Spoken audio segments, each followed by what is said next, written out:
Can I just get a feel, how many people are actually from Tunisia that are in the audience? Just by show of hand. Okay, most of you. So I want to start out by saying that I am very envious of you. First of all, it's my first time in Tunisia, my first time in Djerba, so thank you very much for having me. But with regard to today's talk, I'm very envious of you, okay? Because what I'm hopefully going to be able to persuade is that you and your patients who need anticoagulation have access to a very, very excellent anticoagulant that is now generic, which means it's incredibly cost effective to your patients and hopefully will improve patient care and patient outcomes. All right, so what I'm going to be exploring is the efficacy, safety, and some of the distinctive features of apixaban in thrombosis management. All right, so the outline really is very simple. I'm going to review the global burden of venous thromboembolism and AFib and AFib-related stroke and systemic embolism, and then focus in on management of DVT and pulmonary embolus specifically, and then non-valvular atrial fibrillation with focus on the DOACs, and then highlight, as I said, the proven and potential benefits of specifically apixaban. All right? I mean, a talk of this type one can never give without putting the context, describing the burden of disease. What is it we are trying to deal with? And we're all aware that the Global Burden of Disease Survey just came out, published in 2019, and focusing on the atrial fibrillation aspect of it, we know that there's around 60 million patients around the globe with atrial fibrillation. There's 4.7 million incident cases per year, and it's a huge drain on patients' quality of life. As you can see there, the disability-adjusted life years are phenomenal related to atrial fibrillation. Now, here's something that I must admit I was not aware of and wouldn't have been aware of if I wasn't here with you preparing for this. What you see here is that when you look specifically at stroke related to atrial fibrillation in this part of the world, North Africa and the Middle East has the highest rate of age-standardized prevalence of stroke related to atrial fibrillation, the highest incidence, I didn't put it on here, but the highest QALYs and DALYs, okay, age-adjusted life. And then you see here that in terms of mortality related to stroke, it's also amongst the highest in the world. So I must admit I was not quite aware at the degree of the problem. All right, not to take you too far back, but in terms of the pathogenesis and the reason why atrial fibrillation is so thrombogenic is that most patients have large left atria, often have an atrial myopathy, and it's a perfect setting for Virchow's triad. All right, there's impaired flow. We often see that on echo with echo contrast. And then there's actually pathological change in the atrial wall. Okay, there's endothelial dysfunction, there's extracellular matrix deposition and fibrosis. And that is a perfect setting for activated hemostasis, activated platelets, a lot of inflammation, and the perfect setting to get clot, particularly in the left atrial appendage, as you can see there from my cartoon. So if we turn a little bit away from atrial fibrillation and we look at thrombosis per se, the numbers are equally alarming, although the data for thrombosis is not quite as robust as it is for atrial fibrillation. Okay, for quite some time, this hasn't been on the radar for the global burden grouping, and therefore the publication of epidemiology and robustness of the data is not quite the same. But then you can see there that incidence is high, mortality related to venous thromboembolism is quite significant. In many regions where people have looked, in hospitalized patients, it's one of the third most common causes of death. And again, mortality, DALYs and QALYs are impaired. The WHO recently tried to quantify the magnitude of the problem, focused on pulmonary embolus. And unfortunately, with regard to where we are sitting, you see there that much of Africa did not submit data to this exercise, and so we don't quite have the type of robust data. But as practicing clinicians, I'm sure you see and deal with this on a regular basis. Patients admitted either for medical condition, trauma, operations, pregnancies, develop DVTs, and then develop the complications that come from there. Salim Yusuf and the team at PHRI have tried to look at this problem stratified by income status around the world. And you see there that the patterns really reflect where the data comes from, suggesting that if you look at age standardized rates, it's much highest in high income countries, and that might be age related, and then followed by low and middle income countries, and then very low and low income countries. But there's a lot of bias there in data detection. Okay, again, if we try and understand some of the pathogenesis, you see that it's quite amazing how much inflammation has reared its ugly head in so much of our understanding of vascular biology in many, many, many a tree, whether it's on the arterial side, venous side, or in many of the chambers.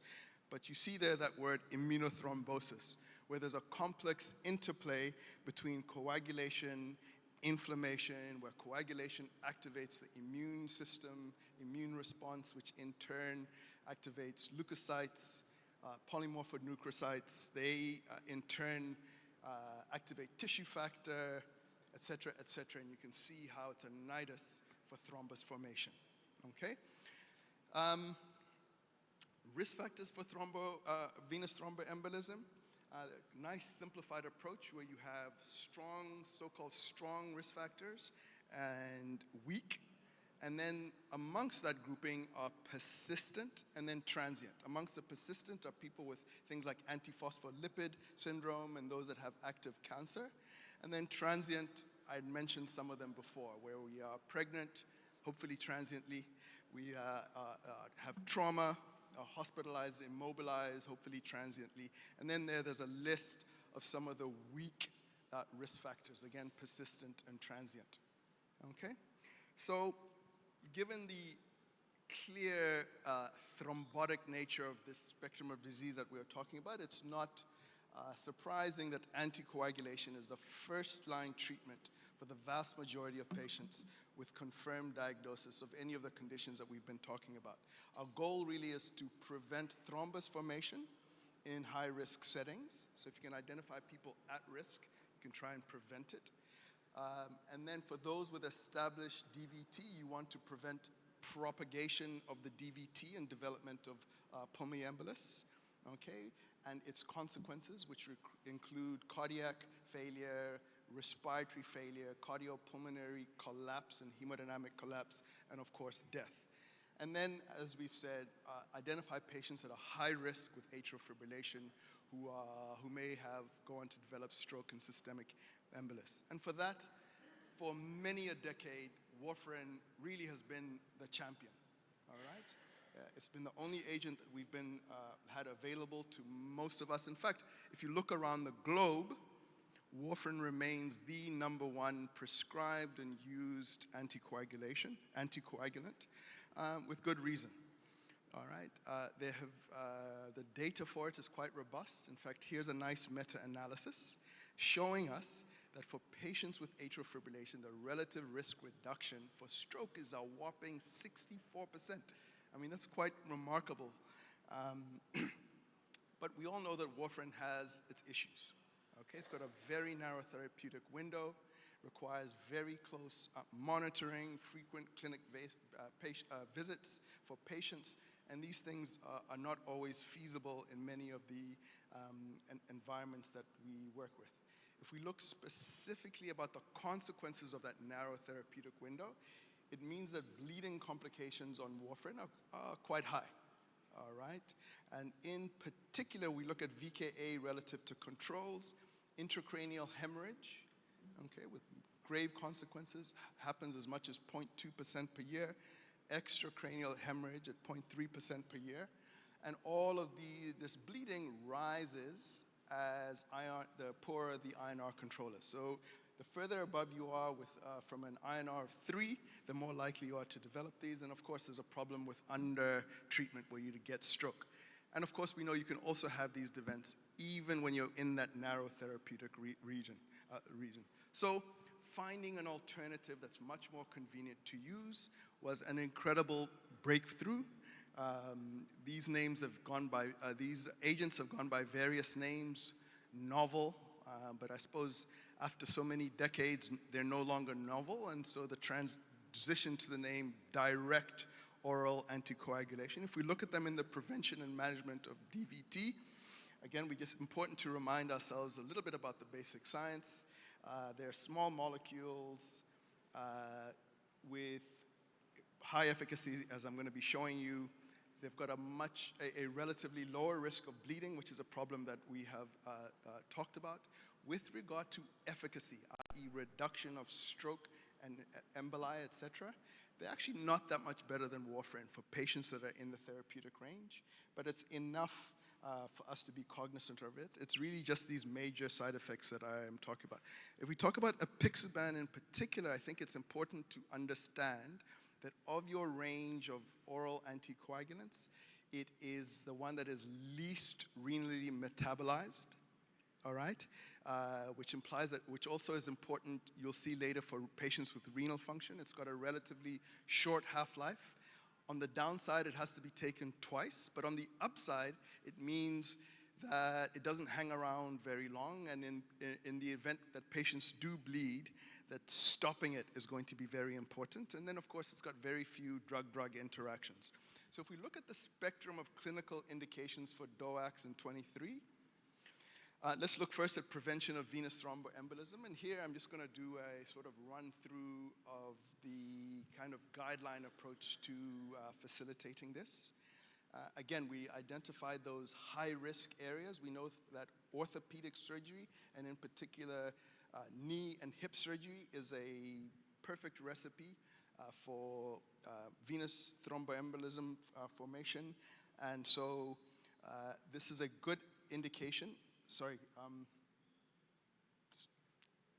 Good indication for DOACs, all right?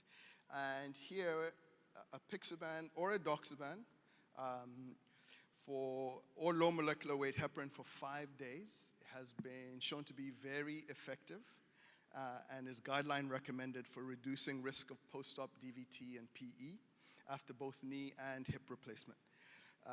If we look at medical patients, and I'm going to stress here that it's medical patients that are hospitalized who do not have cancer, guidelines are quite neutral. DOACs or low molecular weight heparin like enoxaparin for up to 10 days in high-risk medical patients who don't have cancer. And in those who do have cancer, it's important to realize that if you're going to need to prolong your anticoagulant, that you should reduce your dose. And again, apixaban in many of these guidelines is the preferred agent just because of the low risk of GIT bleeding that has been demonstrated in multiple settings. If those were for prevention, if we look at the treatment of DVT, it's important here, of course, to stratify our patients based on risk. There's a subset of patients with DVT and PE who are clearly very sick, hemodynamically unstable, and require very separate sort of algorithm of treatment. So I'm going to speak about the majority of patients, all right, who are stable, who do not have cancer. What we know is that compared to 5 days of low molecular weight heparin, followed by VKA in that setting that was shown to be quite well, trials of DOACs all show similar effectiveness and all show less bleeding. All right? Again, if we try and isolate perhaps a role for apixaban, we can turn to this important study here that showed that in this subset of patients, you can start apixaban immediately. You don't have to give the 5 days of IV low molecular weight heparin or IV heparin. You can start it immediately. And you can start it in patients who have creatinine clearance that's all the way down to 25 milliliters per minute. And there I've shown you the graphs for bleeding, okay, showing again the effectiveness in this analysis of these patients and the impact of apixaban. Also from this very important study, you see here that apixaban reduced all-cause hospitalization, because once you get into the cycle, people develop other complications and need to come into hospital. So all-cause hospitalizations in these patients was reduced, and the length of hospitalization was reduced by almost 50%, okay? Saving cost, saving quality of patients' lives, and improving efficacy.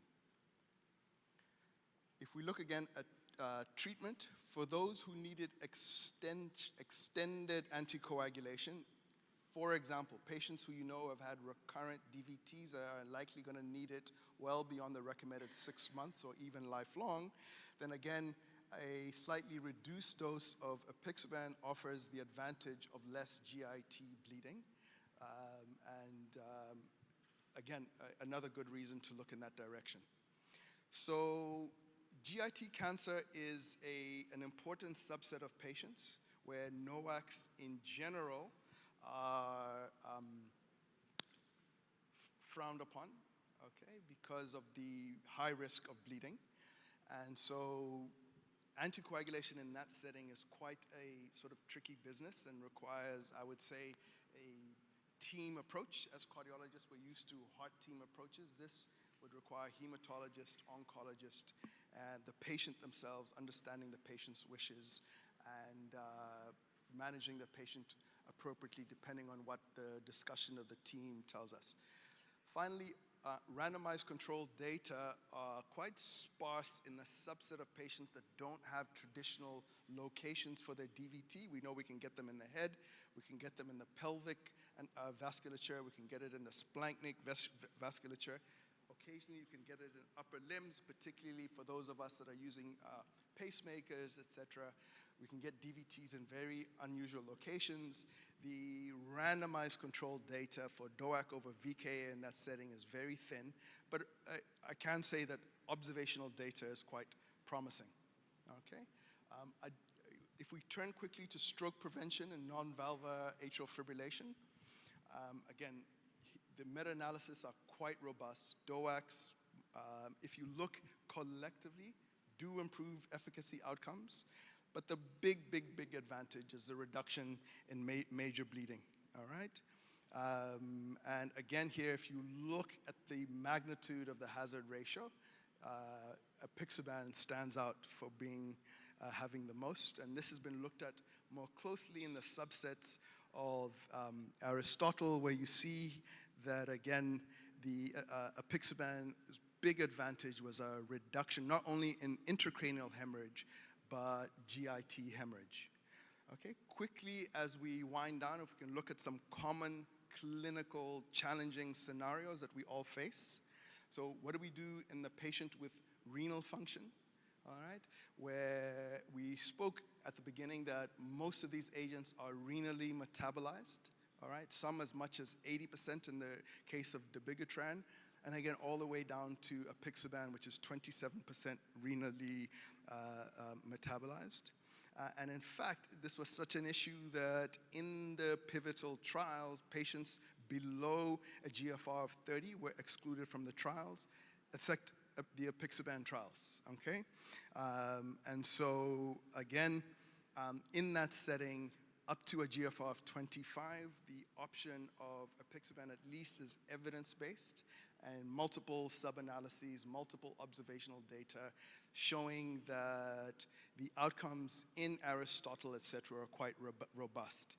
If you look at patients with advanced heart failure and atrial fibrillation, they represent a subgroup of patients for whom cardiorenal syndrome is quite common. All right, so you might start your patient on an anticoagulation when you think that their renal function is, say, borderline but acceptable, and when you see them over time and follow them over time, we've all experienced dips in the GFR that are quite important. So in some degree, the physiology I just described for apixaban is quite reassuring because in a sense it'll allow a much greater safety margin in patients with cardiorenal syndrome and renal impairment that is evidence-based. All right. Finally, I think I'd address that. I'm just seeing that we're running out of time here. So what I wanted to show here was a number of studies showing, so this is outside of the randomized control data, and it's showing the efficacy and safety, again, of apixaban with warfarin in patients whose renal function, checking the renal function over time, again in American databases, showing superiority of apixaban. On this one is looking specifically at patients with end-stage renal disease, again in hospital databases from the United States. All right? So, what about patients who are not eligible for VKA? Again, at the beginning, I described those whose time in the therapeutic range was very difficult to maintain. They didn't like getting their warfarin. They don't like their monthly injections to try and get the blood, and INR monitoring is just a pain.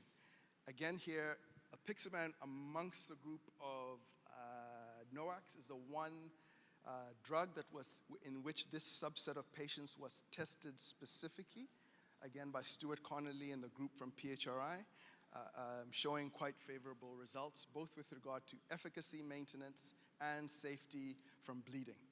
All right? Bleeding risk with heart failure and atrial fibrillation.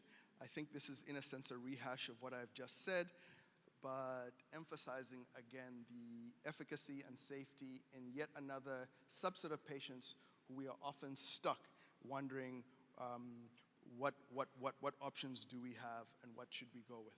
All right? So, just to summarize and conclude on this very important thing, I started out by saying I'm very envious of you. You have access to a range of products that most of us around the continent do not have access to. And in particular, as I understand it, you now have access to generic apixaban, a medication which has excellent efficacy data, is very safe, can be used in a range of patients where we have some lack of clarity about what we should do. It's a little bit tricky. The data there is quite robust. And like I will end by saying again that I'm very envious of you. So I will stop and take any questions. And again, thank you for having me address you in this audience. Thank you.